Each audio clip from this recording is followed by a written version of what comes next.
tout système, quel qu'il soit, nécessite de la maintenance.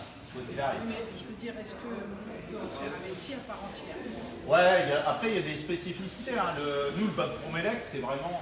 on englobe tout. En 2025, il existe plusieurs secteurs d'activité en tension. Les métiers de l'hôtellerie et du BTP en font partie. Au lycée Collard-Noël de Saint-Quentin, où ces deux secteurs d'activité sont enseignés, et comme chaque année, le Forum des métiers permet l'échange entre entreprises et élèves, mais également de maintenir les formations au plus proche des besoins des entreprises. Notre objectif, c'est de former des jeunes qui ne soient pas en marge par rapport aux évolutions attendues par les entreprises. Les technologies évoluent, tout évolue, et donc on se doit de proposer à nos jeunes, de leur apprendre ces évolutions pour leur garantir une insertion professionnelle réussie. L'idée, c'est au travers du drone, de l'impression 3D, de la modélisation 3D, d'investir une mini-entreprise qui est conventionnée par Entreprendre pour apprendre, au sein de laquelle on va réaliser des prestations pour des particuliers ou des professionnels, dans lesquels les élèves en fait ont la totale gérance de la mini-entreprise. Nous sommes simplement encadrants, nous avons des élèves qui sont dirigeants, qui sont responsables de ressources humaines, qui sont pilotes ou responsables de communication par exemple. On est contacté, que ce soit par des associations, des professionnels ou des particuliers, pour répondre à un besoin. Des fois, ça va être de la modélisation 3D, des fois, ça va être de la vidéo, des fois, ça va être des prises de vue aériennes. Ça peut être sur le domaine du bâtiment, comme de la photogrammétrie ou des relevés thermiques.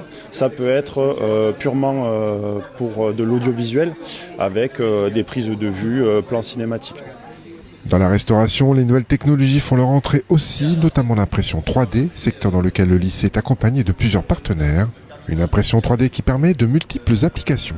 On peut travailler également le silicone grâce à l'imprimante 3D. Donc pour ce faire, ici c'était un projet de coquille Saint-Jacques, un pré-dessert en chocolat. Donc les élèves ont imprimé une coquille Saint-Jacques grâce à l'imprimante 3D. Ils l'ont posée sur une table comme ceci.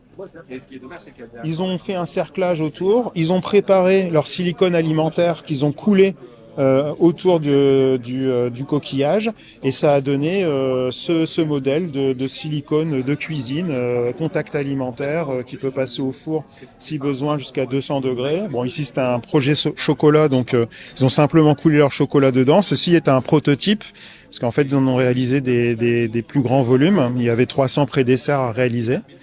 Et voilà, donc c'est fait entièrement sur mesure par les élèves et leurs enseignants dans des projets pédagogiques grâce à l'usage de l'imprimante 3D. Des technologies qui viennent en complément et non en remplacement des anciennes formations, avec toujours un seul objectif, la satisfaction client. Généralement, je présente le métier comme si on travaillait avec une pièce de théâtre.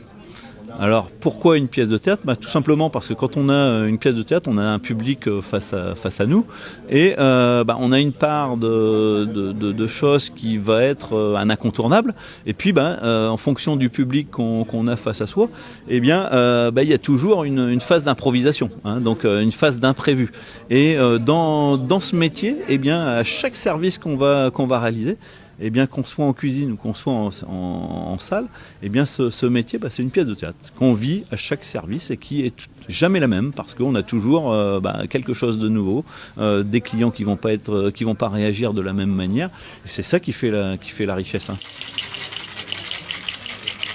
Au-delà de mettre en relation entreprises et élèves, le Forum des métiers du lycée Collard-Noël permet de suivre l'évolution et l'intégration des nouvelles technologies dans les secteurs inattendus. Objectif pour le lycée, former le personnel de demain, un personnel forcément 3.0.